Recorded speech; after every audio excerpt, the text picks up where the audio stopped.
Milenial dan Gen Z lagi sering banget jadi topik pembahasan belakangan ini. Pembahasan antara kedua generasi itu terjadi dalam berbagai konteks, guys. Mulai dari cara mereka menghadapi masalah, cara pandang hidup, kontribusinya dalam sosial, ada banyak banget perbedaan antara kedua generasi itu. Sedangkan Gen Z lahir sering disebut sebagai tech natives karena mereka lahir di situasi di mana teknologi sudah tersedia. Maka dari itu Gen Z keuntungannya mereka jadi lebih canggih dalam mengoperasikan teknologi. Tapi sayangnya Gen Z itu cenderung jadi lebih mempunyai short attention span di mana mereka gampang ke distract sama hal-hal di sekitarnya. Milenial sama Gen Z juga beda dalam pandangan hidup. Milenial itu cenderung lebih optimis karena mereka didukung sama generasi sebelumnya, yaitu baby boomer, di mana mereka jadi lebih mempunyai cita-cita yang tinggi dan juga lebih berpikiran positif. Sedangkan Gen Z sifatnya lebih realistis karena Gen Z itu lahir di era-era di mana lagi banyak perubahan, lagi tidak stabil. Gen Z sama milenial juga berbeda dalam hal identitas. Milenial cenderung mempunyai identitas yang lebih firm, lebih yakin karena mereka mempunyai pikiran yang lebih positif. Sedangkan Gen Z cenderung mengalami yang namanya krisis identitas, terutama di umur-umurnya sekarang. Karena Gen Z itu mempunyai choice yang sangat banyak dan mempunyai kemampuan menganalisa yang emang lebih advance daripada milenial karena mereka lebih tech savvy sebutannya. Nah, pas banget guys, bintang tamu kita hari ini itu sesuai dengan tema kita yang akan dibahas hari ini, yaitu gap generasi. Kanaga dan aku itu berbeda secara generasi. Aku adalah seorang Gen Z dan Kanaga adalah seorang milenial, dan kita akan bahas tentang perbedaan tersebut terutama di dunia musik.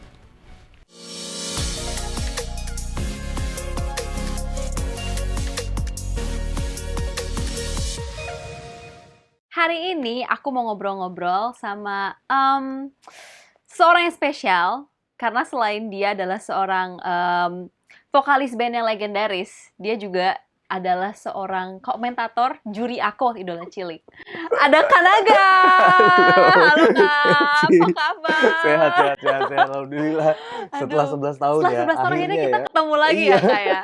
Kalau dulu aku ketemu Kanaga itu keadaannya pasti aku deg-degan, terus aku takut dikomentarin jelek gitu. Aku nggak pernah ngasih komentar Tapi jelek bener loh. sih, Kanaga nggak Iya pernah. kan? Cuma Kanaga tuh kalau ngekomen dulu, mukanya flat banget. Jadi kayak aku Rata aja ya. iya, kayak semua flat ini banget. ngasih masukannya serius apa Iya, gimana? Semuanya gitu. kayak sama-sama Iya, aja kan? terus kalau ngomong bagus tuh masih yang kayak, iya bagus, tapi flat gitu. Jadi aku kayak deg-degan gitu Antara tiap bagus sama perform. bagus banget atau ya nggak Iya, bagus, tetap semuanya aja gitu sama aja kan, aja, sama aja flat kan. aja. Iya, Iya. sebenarnya deg-degan juga sih waktu itu. Oh iya, Pas memangnya. ngejuriin ngasih komentar tuh sebenarnya deg-degan juga. Oh, tapi sebelum kita ngobrol panjang lebar, kita main game dulu kali ya, Kak ya. Kita mau main game tebak lagu gitu. Jadi bakal di-play intro lagunya. Dan sebelum sampai mulai lagunya, kita sudah jawab lagu apa itu. Nanti intro kita, aja ya? Dan ini yang menarik katanya lagunya bakalan dibedain gitu Kak. Sesuai dengan, karena kan kita gap musiknya lumayan jauh nih. Jadi ada yang musik zaman dulu sama zaman sekarang Asik, gitu. Kesannya jadul banget, kan kita bedain dikit-dikit doang. Iya, parah banget Milenial sama loh. Gen Z kan cuma satu. Iya, padahal belum boomer loh, belum boomer sama Gen Z. Ya, tapi nggak apa lah ya. Mari kita coba main dulu. Jambrut, Surti Tejo. Oh iya. Ketahuan ya? Iya. Langsung ketahuan. Langsung tahu. Coba next. Oh, aku. Lantas Juicy Lucy. Satu sama ya, satu sama. Coba. Oh, kangen band judulnya. Kamu di mana dengan siapa? Yolanda. Oh, Yeah. oke. Tahu kan? Tahu dong. Ah, yang mana coba Kak? Yang gimana rapnya? Kamu di mana dengan siapa? Oke, tahu sih. Semalam berbuat apa? Tahu. Leto. Di daun. Leto, sandaran hati, bukan ya? Di daun, Aku cuma tahu di daun. Udah itu dong.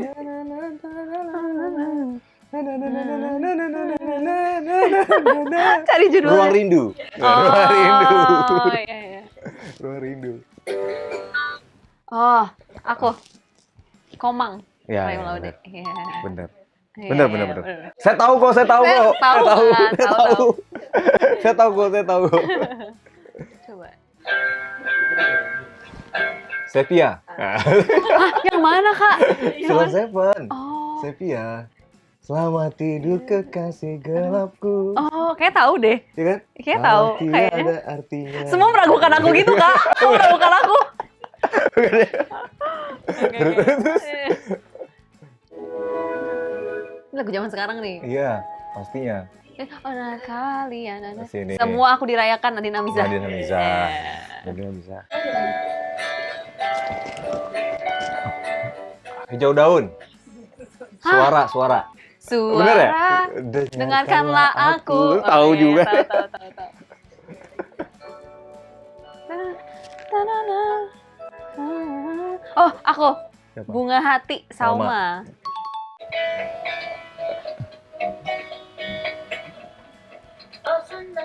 Oh, Sedan ya, Sedan. Pacarku. Oh, yeay. Yes.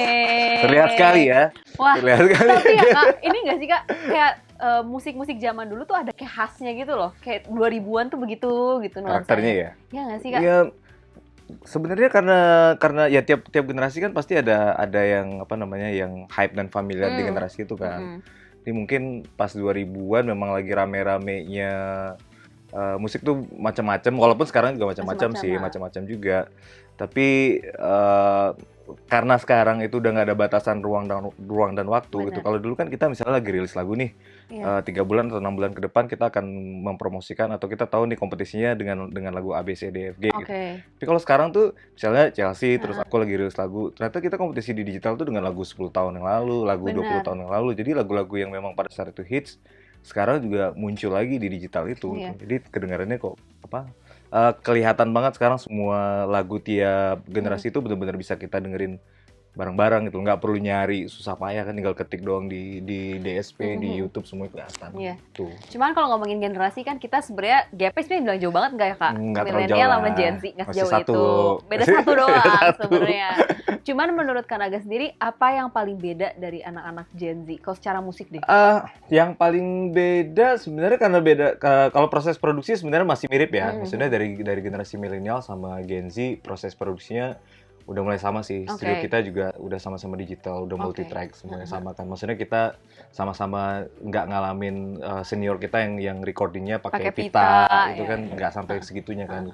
Tapi cara promosi beda banget. Oke. Dulu di era aku tuh masih yang konvensional ya. Dulu Maksudnya gimana ya kayak TV, promo? Oh, oke. media cetak, radio, terus ya itu tadi misalnya kita mempromosikan satu lagu, kita akan berkompetisi dengan lagu juga, gitu. Lagu yang Oke. rilisnya di era itu juga, Di waktu yang di waktu yang mirip, sama, oke. ya mirip kan, terus Iya. muncul chartnya di acara musik TV, muncul chartnya di radio, Oke. muncul di mana-mana dan itu sama semua tuh, maksudnya dalam 3 bulan 6 bulan akan oh ini lagunya lagi rilis di era yang sama. Heeh.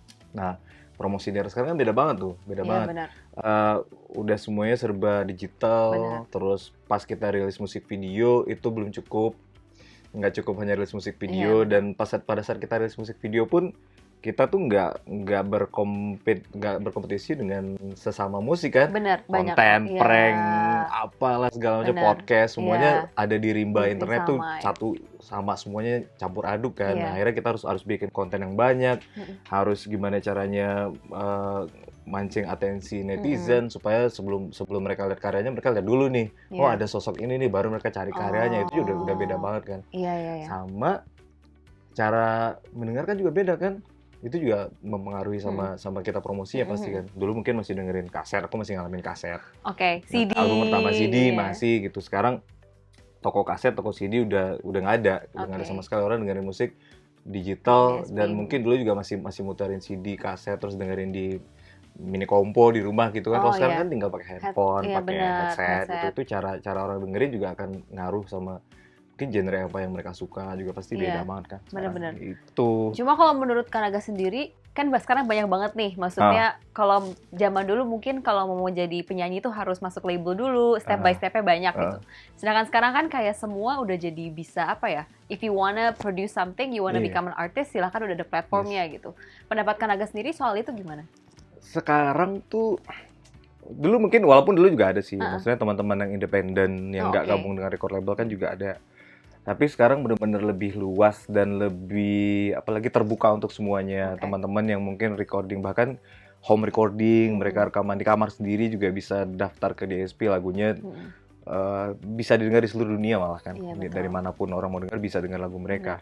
Kalau dulu memang ada record label yang mengkurasi mengkurasi, oh ini bisa dimasuk nih, entah itu sesuai secara produksi yang mereka suka atau secara oh ini memang secara pasar oke nih bisa dijual misalnya gitu ya dari label-label. Kalau sekarang kan kuratornya netizen, kuratornya langsung netizen gitu, udah nggak ada yang maksudnya ya mungkin perusahaan bisa punya A&R dan tim segala macam ya, tapi begitu dilepas ke pasarnya kurator sesungguhnya tuh netizen. Kita nggak bisa ngatur maunya mereka gitu, mereka bisa pilih sendiri apa yang mereka suka.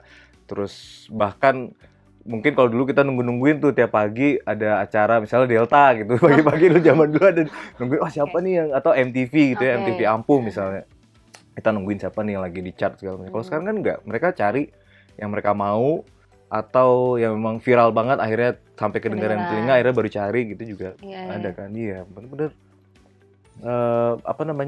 seru sih, seru banget, tapi memang caranya memang instan, bisa lebih instan lah, maksudnya nggak perlu harus cari produser kayak aku dulu. Bener-bener aku kan anak Pekanbaru dari Pekanbaru hijrah ke Jakarta, cari record label, bawa demo, bikin CD demo, ngeprint profile bandnya di warnet dulu kan, terus nyari alamat label pun sekarang label-label gampang dicari alamatnya, ada sosial media kan. Dulu masih susah. Kita datang ke Jakarta tuh bisa ketemu orang-orang yang bilangnya oh ini dari sini, ternyata enggak gitu, ternyata bukan, tuh ada juga. Nyampe ke label tuh, nyampe kayak misalnya datang ke Sony waktu itu, ketemunya cuma teman security-nya, nggak ketemu. Mau ketemu sama Pak Ian tuh dulu susahnya setengah mati gitu, nggak bisa gampang banget gitu untuk ketemu dia. Kalau sekarang kan mungkin bisa bikin lagu, bisa produksi yang menarik, terus bisa daftar ke DSP, lagunya rilis, dan akhirnya jurinya ya udah netizen aja kan. Benar. Gitu. Cuman masih inget gak kayak momen turning point-nya nih, dari yang mungkin kan awalnya ngirim-ngirim demo dan lain-lain, sampai satu momen ini the start of my career nih gitu. Jadi dulu tuh aku hijrah ke Jakarta tuh 2004. Terus keliling sana sini nyari record label, belum dapat. Tapi bandnya tuh beda waktu itu, band yang dari Pekanbaru, nama bandnya Kapsul waktu itu. Nyari label, susah lah pokoknya, susah pada saat itu. Terus tiba-tiba sempat sih sebenarnya kayak udahlah kayaknya musik bukan jalan aku deh. Nerusin kuliah aja pengen gitu kan. Udah tuh sempat akhirnya pulang ke Pekanbaru. Nah pas pulang ke Pekanbaru sempat punya band juga di Jakarta namanya Radio. Nah gitarisnya ini seneng ikut festival-festival gitu loh, seneng ikut kompetisi. Jadi pas ada satu lagu yang direcord di rumahnya dia tuh, dia kirim ke ajang pencarian bakat namanya Cipta Lagu Populer, Cilapop. Nah di Cilapop itu tiba-tiba lagunya masuk tuh, udah pulang Pekanbaru lagunya masuk kan, dia telepon, bro nih lagunya masuk nih ke Cipta Lagu Populer. Terus langsung darah pengen punya album, pengen lagunya pengen dirilis tuh masih ada kan. Udah berangkat lagi ke Jakarta, ikut ke Cilapop itu, sebenarnya masuk ke Cipta Lagu Populer itu sebagai pencipta lagu waktu itu. Terus akhirnya diminta audisi juga nyanyi, udah ikut audisi nyanyi, ternyata masuk juga. Udah dari situ rilis lah Indra Sinaga awalnya dulu, judul lagunya Aku di Sampingmu. Tapi itu belum yang belum yang orang-orang mungkin tahu Naga punya lagu ini, belum sih. Sampai akhirnya 2008 Lila bikin band Lila rilis album pertama tuh bulan Maret 2008. Ada single pertama judulnya Takkan Ada. 9 bulan setelah Takkan Ada juga belum jadi apa-apa juga, masih belum. Terus rilis lagu Mantan Kekasih. Nah Mantan Kekasih itu turning point-nya. Setelah lagu Mantan Kasih semuanya baru berjalan. Baru kayak jadi lebih smooth ya. Lebih smooth setelah itu. Gitu. Cuma dari kecil emang pengen jadi penyanyi berarti? Enggak. Oh enggak? Enggak. Pengennya jadi apa Kak dulu? Pengen jadi polisi. Oh iya. Terus kenapa jadi akhirnya kepikiran pengen bikin band terus nyanyi? Mungkin gini ya, ayahku polisi, terus aku juga dari kecil mungkin dekat dengan kehidupan polisi, tinggal di asrama. Tapi dia tuh bisa main semua alat musik. Jadi dia bisa main, pokoknya semua alat musik deh, dia bisa main. Dia jago nyanyi juga, orang Batak kan. Orang Batak tuh kalau udah nongkrong lagi ngumpul pasti nyanyi. Iya. Udah, terus dia banyak dengerin musik. Maksudnya pada saat aku kecil tuh dengerin kaset-kaset koleksinya dia gitu, tuh dengerin itu. Tapi belum terpikir untuk ngeband waktu itu lah. Jadi di kepala tuh benar-benar pengen jadi polisi. Sampai SMA pun nongkrong sama teman-teman yang ngeband gitu, tapi jadi tim hore-nya mereka aja gitu. Jadi kalau mereka festival antar sekolah, Iya. aku ikutan tuh, mereka latihan aku ikutan, tapi nggak pernah yang kepengen jadi anak band tuh nggak, karena Oke. ekskulnya juga waktu itu paskibra yang gitu-gitu kan. Ngerti. Ya gitu. Ngerti. Sampai akhirnya setamat SMA ikut tes polisi dan nggak lulus di tahun itu. Oke. Aku karena nggak kepikiran yang lain selain polisi pada saat itu. Akhirnya berangkat ke Bandung tuh kuliah waktu itu di Bandung. Nah di Bandung ketemu dengan teman-teman kuliah di Bandung, baru ngeband di Yang suka Bandung, musik juga. suka musik juga gitu, dengerin, bikin band, terus balik lagi ke Pekanbaru, waktu itu bikin band lagi, mulai main tuh dari satu kafe ke kafe yang lainnya, satu Oke. gigs, ikut festival, sampai akhirnya bikin lagu sendiri. Dan kayaknya di waktu itu tuh bikin lagu sendiri juga mau kemana kalau enggak ke Jakarta waktu itu, dari situ sih. Iya sih, karena emang paling apa ya, paling banyak available kan pasti di Jakarta Iya ya. dulu tuh gitu, benar. Iya. Oke, cuman kan Kanaga ini apa ya, ikonik nih, maksudnya jadi seorang vokalis band yang maksudnya ikonik, orang tahu lagunya gitu.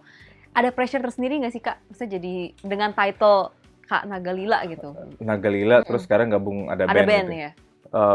Pressure-nya ada banget sih. Apalagi awal-awal masuk ya. Awal-awal masuk tuh bagian terberat, sampai pengen keluar lagi sebenarnya. Oh ya? Kenapa tuh Kak emangnya? Karena emang apa namanya ya, ada band sendiri kan udah sangat familiar dengan industri musik Indonesia, dengan telinga penggemarnya gitu. Iya. Sebenarnya mungkin aku pribadi pun misalnya menyukai band tertentu, Oke. terus tiba-tiba vokalisnya ganti, Oke. sebagus apapun atau seenak apapun biasanya rasanya pasti nggak akan pernah sama kan dengan apa yang sudah direcord, terus udah familiar, udah ngerasup ke dalam hati Iya. penggemarnya, pendengar itu kan nggak mudah. Apalagi aku juga membawa 14 tahun dengan Lila gitu kan, orang-orang pasti Iya. familiar Naga Lila gitu. Iya, betul. Kalau betul. Naga ada tuh jadinya lebih ke nanya kan, Naga ada, Nadanya Oh, begitu ada, ya. ya, jadinya Naga ya. Iya. oh Naga ada, Naga ada. Iya. Lebih ke situ kan. Jadi pas awal gabung, jadi kalau 2019 tuh kan masih judulnya setiap perform off air tuh ada band featuring Naga. Oke. Itu belum terlalu jadi apa namanya, jadi beban lah. Oke. Orang nonton, oh ada band yang nyanyi Naga karena vokalis sebelumnya keluar gitu. Jadi Oke. nggak ada beban, Oke. manggung aja. Atau Oke. juga orang familiar dengan lagu-lagunya ada band kan. Oke. Tapi begitu Januari 2020 officially gabung dan ada band, Iya. situ baru tuh. Maksudnya fanbase-nya ada band juga punya ekspektasi. Oke. Vokalis mengatakan ada band harus begini. Terus akhirnya ya sempat jadi beban mental juga. Sempat akhirnya harus ya sharing sih, lebih banyak sharing juga, sharing dengan personil. Untungnya 3 personil ada band yang lain, Mas Dika, Mas Marsal, Mas Adi itu semuanya support dan yakin bahwa formasi yang sekarang kita bisa jalan. Jadi I see. yang paling penting kan itu ya, maksudnya apapun komentar dari netizen, apapun komentar mungkin dari penggemar, suka nggak suka itu kan normal ya. Tapi selagi personil lain emang ngerasa chemistry kita oke, kita bisa jalan bareng, kita bisa bikin lagu berkarya bareng, ya udah aku tetap ya udah kita jalanin. Yang penting niatnya kan mau berkarya. Betul sih. Meskipun pressure-nya pasti ya besar ya karena ekspektasi banget. fans, ekspektasi fansnya. Ya, Banget. Dan ya kita nggak bisa menyenangkan semua orang kan. Betul. Nggak bisa nyenangin semuanya, harus bahagia dengan formasi yang sekarang kan nggak. Yang bisa kita buat ya bikin lagu, bikin aransemen yang emang seru, terus mikirin show-nya gimana, mikirin lighting-nya gimana, mikirin visualnya gimana pas kita perform. Terlepas nanti ada yang suka, ada yang nggak suka, itu ya pas kita ngerilis sesuatu tuh pasti gitu kan. Iya benar. Kalau misalnya kita nggak mau dikomentarin ya berarti kita nggak usah bikin rilis, sesuatu. nggak usah bikin apa-apa. Bener. Iya sih, benar. Gitu. Cuman Kak, selain dari maksudnya ekspektasi fans ya, kan banyak juga orang yang mungkin ada stigma nih sama band gitu, apalagi vokalis band, karena kan yang paling ikonik mungkin dari band tuh penyanyinya ya, vokalisnya. Ada stigma bahwa kalau anak band pasti mungkin player nih, playboy nih, terus banyak ceweknya, nakal ini segala macam. Tanggapan Kanaga sendiri gimana? Solois gitu juga nggak sih? Kenapa? Solois gitu juga. Tapi lebih enggak Kak, lebih ini band tau. Masa sih? Iya. Iya nggak sih? Kayaknya band lebih kayak kuat Diserang gitu. balik ya. Langsung defensif. Enggak apa. Ya apa ya? Sebenarnya nggak juga sih. Maksudnya player atau nggak player seseorang itu kan Tergantung masing-masing tergantung orang, masing-masing orangnya. Terus kadang-kadang juga ada citra yang dibawa gitu. Citra yang dibawa misalnya dia ditampilkan di dunia hiburan, Oke. kayak dunia kita kan dunia Heeh. hiburan ya. Citranya adalah seorang playboy atau apa namanya pokoknya citranya begitu ya, citranya Image-nya playboy, ya. image-nya gitu. Padahal sehari-harinya enggak Iya. gitu. Atau malah sebaliknya. Betul. Citranya yang baik padahal sebenarnya aslinya berbeda. Itu kan sebenarnya ya sah-sah aja. Iya, Namanya benar. juga dunia hiburan itu bukan hanya pada saat kita di atas panggung kan. Showcase itu orang pengen tahu semuanya gitu, bukan cuman lagunya, bahkan fashionnya, kehidupan pribadinya, Betul. lifestyle-nya, semuanya itu benar-benar jadi sebuah tontonan yang seru, termasuk mungkin branding-branding tadi gitu. Anak Iya. band ya biasanya bahkan di scene internasional pun kan gitu ya. Iya, Misalnya kalau vokalisnya siapa, pacarnya mungkin bintang Hollywood yang iya, gitu-gitu. Ganti-ganti. ganti-ganti. Taylor Swift juga gitu kan. Iya. Dia juga gitu. Meskipun dia Ganti-ganti, solois. walaupun dia solois, Iya, dia bukan anak benar. band. Ya tapi itu, Benar. tapi ya bagian dari perjalanan dan apa namanya, ya selagi itu nggak jadi apa namanya hal yang negatif ya nggak apa-apa sih. Iya sih. Cuman Kak Naga pernah mencoba untuk mematahkan stigma itu nggak? Mematahkan stigma itu enggak lah, enggak. Karena gini, maksudnya kalau aku tuh lebih ya tadi kita ngobrolin ada orang yang personanya emang dia buat berbeda di atas panggung sama sehari-harinya. Kalau aku ya apa adanya aja gitu. Di atas panggung di dunia hiburan emang begitu, sehari-hari ya memang membawa persona yang aslinya aja gitu. Jadi nggak berusaha matahin oh anak band tuh nggak playboy, nggak ini segala macam. Ya enggak lah, masing-masing profesi, bahkan bukan cuman musisi kan. Maksudnya profesi apapun punya karakter itu gitu loh. Iya sih, ada bener. yang ya yang baik, ada yang setia, ada yang playboy, ada yang ya manusia kan gitu. Bukan Manusiawi berarti lah. bukan karena kerjaannya Bukan lah karena ya. kerjaannya, Iya. iya. Benar. Cuman waktu kakak deketin Kak Feby nih, Kak Feby sempat ada momen ini nggak kayak cemburu kek atau posesif kek? Awal-awal pacaran ya. Iya. Oh ya? Iya.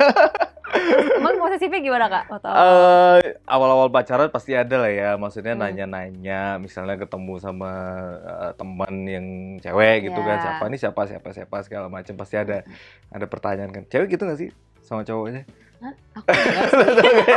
Aku enggak kayak. Kadang-kadang gitu, walaupun cemburu disembunyiin dalam hati. Oh gitu iya kan. sih, emang lebih mendem ya kalau cewek. Lebih mendem kan, jadi makin lama tuh dia udah ngerti lah, maksudnya apalagi setelah nikah ya. Iya. Setelah nikah dia ngerti pekerjaan suaminya memang ketemu dengan banyak orang. Ya, kerjaan kita kan ketemu dengan banyak orang dari segala macam profesi, terus dari segala macam macam bidang lah kita ketemu. Jadi mau itu cowok, mau itu cewek, kita nggak bisa milih-milih kan. Yang penting kan hubungannya juga profesional. Gitu. Bener sih.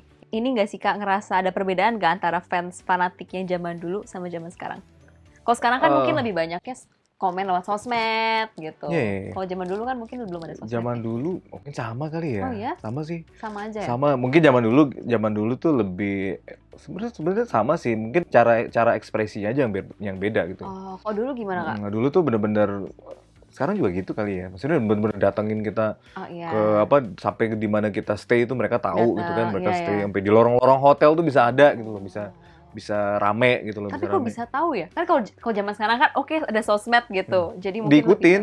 Jadi benar-benar selesai perform tuh kita keluar dari backstage tuh mereka ngikutin sampai di mana kita stay gitu, mereka ngikutin gitu. Itu pernah ngerasa risih nggak Kak? Misalnya kayak ada yang kan pasti jadi ngerasanya kayak nggak ada privacy ya kalau gitu. Kebetulan aku orang yang cukup santai sih, maksudnya santai dengan itu gitu. Karena aku juga dari awal ngerti banget bahwa pencapaian aku di musik nggak ada apa-apanya tanpa support dari mereka kan. Jadi sebisa mungkin yang memang masih bisa dilayanin, misalnya kayak foto misalnya di lobby hotel gitu, minta foto segala macam, aku masih fine aja, nggak ngerasa yang terganggu gimana gitu. Pernah ada encounter yang kayak mengganggu nggak Kak? Tapi so far kayak apa ya? Yang pernah datang sampai tiba-tiba datang ke rumah mertuaku tuh ada. Iya, tiba-tiba di depan pagar rumah gitu terus datang gitu. Tapi sebenarnya ganggu sih enggak ya, maksudnya cukup surprise aja sedetail itu mereka pay attention-nya gitu loh. Iya, nggak apa-apa sih, seru aja sih. Maksudnya nggak yang apa namanya, nggak yang sampai mengganggu banget gitu, nggak sih. Lebih mungkin aku paham banget mereka ngelakuin itu karena memang seneng aja gitu, ekspresinya kayak gitu. Emang bentuk dukungannya kayak gitu loh. Kadang-kadang mungkin kita ngerasa ada risih gitu ya, padahal sebenarnya ya itu bagian dari cara mereka ngedukung kita sebenarnya. Iya benar sih, benar. sekarang kan waktu di zaman Kanaga nih, Mm-mm. banyaknya kan mungkin band gitu. Terus solois tuh mungkin ada tapi nggak sebanyak sekarang. Sedangkan sekarang kebalikannya nih Kak, banyaknya solois sama malah bandnya lebih sedikit. Nah, kalau menurut Kakak sendiri tanggapannya kayak gimana tuh? Kenapa ya bisa tiba-tiba berubah gitu? Kenapa ya? Mungkin lebih ke ini kali ya, lebih ke faktor sosial media, digital juga ngaruh. Oke. Dulu kita memang senengnya nongkrong buat musik bareng di studio, Oke.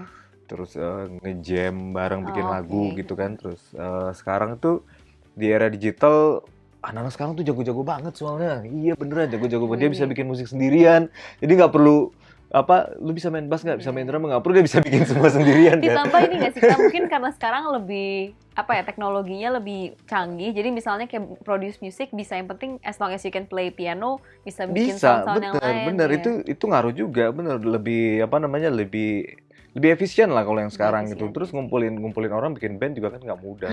Iya Nggak benar mudah sih. nyatuin ego 4-5 orang, 3 orang, 2 orang aja belum tentu Iya, belum tentu mudah bisa. buat nyatuin egonya gitu, Iya. apalagi bikin band.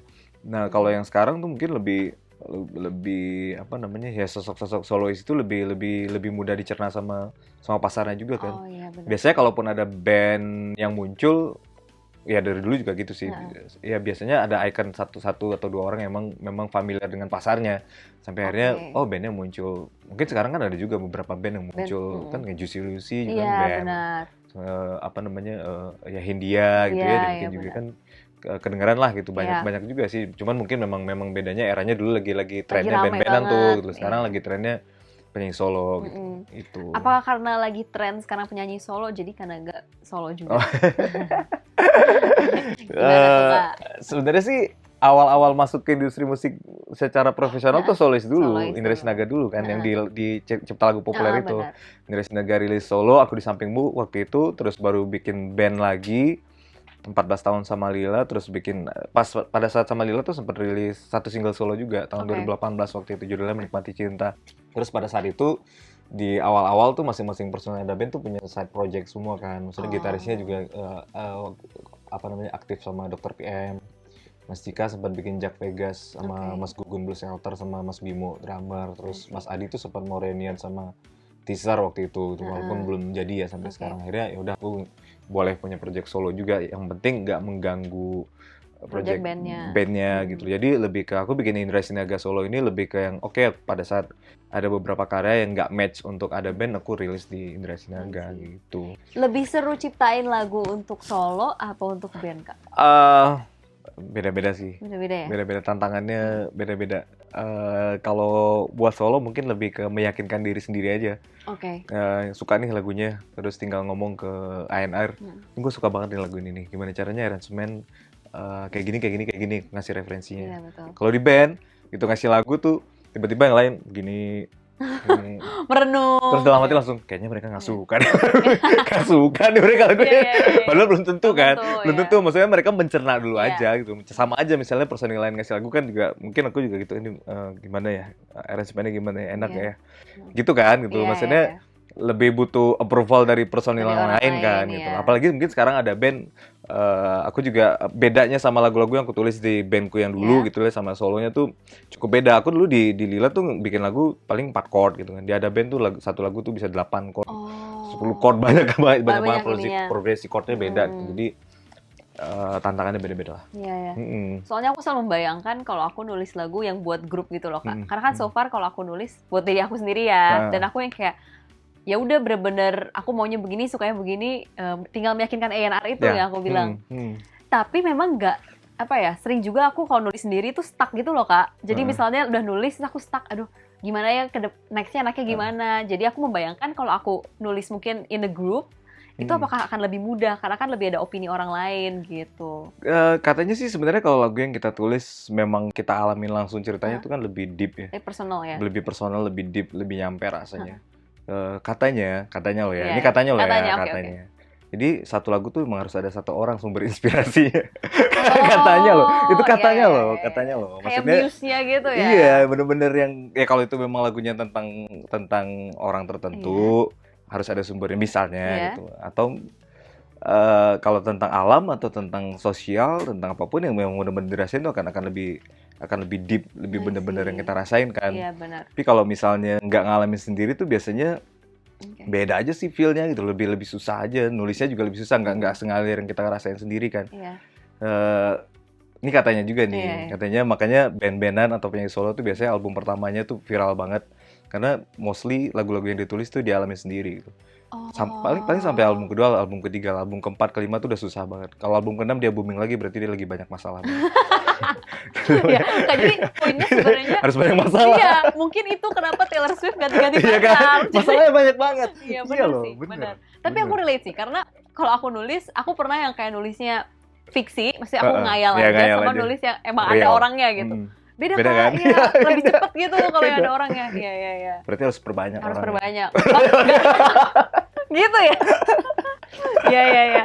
Kayak lagu aku yang terbaru, judulnya Sekali, by the way. Itu sebenarnya kalau dibilang baru rilis ya. Baru banget. Baru iya bulan lalu. Bulan lalu, Heeh, oke. baru banget rilis. Semua orang nanya kan di interview, ini kisah nyata nggak? Karena jadi di lirik lagunya tuh intinya aku ngubah POV-nya Kak, di mana biasa kan kalau lagu selalu aku yang disakiti. Ini Terus jadi aku yang menyakiti. Jadi semua orang bertanya-tanya kan, Siapa siapa nih yang kamu sakiti gitu. Nah jujur aja, ini sekalian klarifikasi guys. Nggak sih, fiksi. Aku nggak ada. Bener. Fiksi sih, cuma ada inspirasinya aja gitu. Nah, tapi itu pas nulis lagu itu sebenarnya lebih agak susah daripada yang emang ada real yang dirasain orangnya kan? gitu. Jadi ya, mungkin bener sih Kak. Emang gitu sih. Iya, mungkin berarti bener tipnya mungkin harus bikin perbanyak. masalah. Bikin banyak masalah hidup berarti ya. Bener. Iya. Bener. Kalau- Dinamis tuh. Jadi bener-bener yang kita tulis tuh banyak ceritanya real. Oh iya bener sih. Taylor Iya, Swift iya. bener kan? Taylor Swift bener Iya, sih. drama semua. Ya, dia banyak banget experience-nya. Iya. Jadi dia selalu relate gitu sama orang banyak. Ya. Kalau single Kakak sendiri terinspirasi dari mana? Aku nulis jadi pas yang project solo Indra Sinaga itu memang lebih personal dan memang kehidupannya pada saat itu pas tahun 2020 aku kan nunggu married itu 2012. Oke. Terus dapat di karunia anak pertama tuh 2028 tahun, nunggunya lama.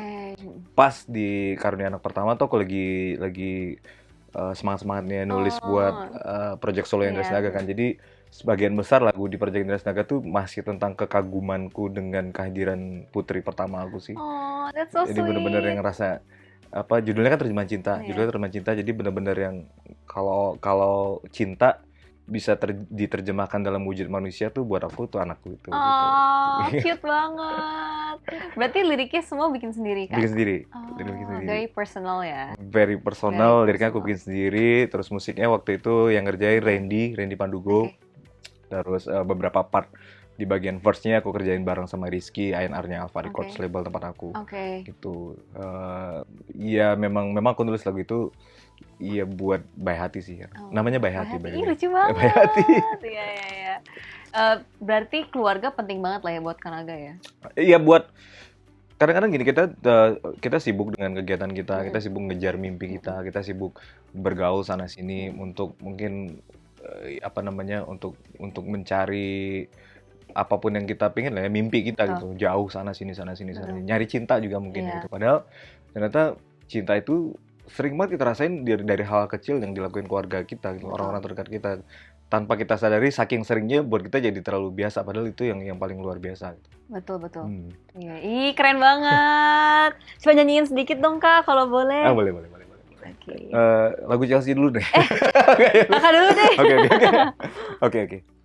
Tuhan menciptakanmu di kala sedang memikirkanku. Kehadiranmu sungguh melengkapi kekurangan ini. Terima kasih untuk segalanya. Tak cukup lagi kata. Kau begitu berharga. Kau terjemahan arti kata cinta. Ya ampun, Terima sweet kasih. banget. Kalau mau dengerin udah bisa dengerin di mana Kak? Musik videonya udah bisa teman-teman cek di YouTube-nya Indra Sinaga. Terus udah ada di semua DSP favorit kamu semua, bisa kamu dengerin. Terus bisa di request di radio-radio favorit kamu juga. Udah sih, itu aja sih. Yeay. Udah bisa dijadiin konten juga Oh iya, udah bisa mungkin di sosial media. macam-macam sosmed udah ada soundnya ya. Gitu. Thank you so much Kak Oke, Chels. Angga. Sukses Udah juga buat mampir. single sekalinya. Amin, terima kasih Sukses. Kak. All the best, salam buat anaknya. Thank you. Karena lucu Thank you. banget. Salam buat keluarga juga. Aduh, iya nanti disampaikan. Thank you so much Kak. Thank you, Chels. Thank you so much semuanya udah nonton Safe Space Podcast. Jangan lupa untuk like, share, and subscribe. Dan juga komen di bawah kira-kira mau bikin konten kayak gimana lagi ya. Thank you so much guys. Bye.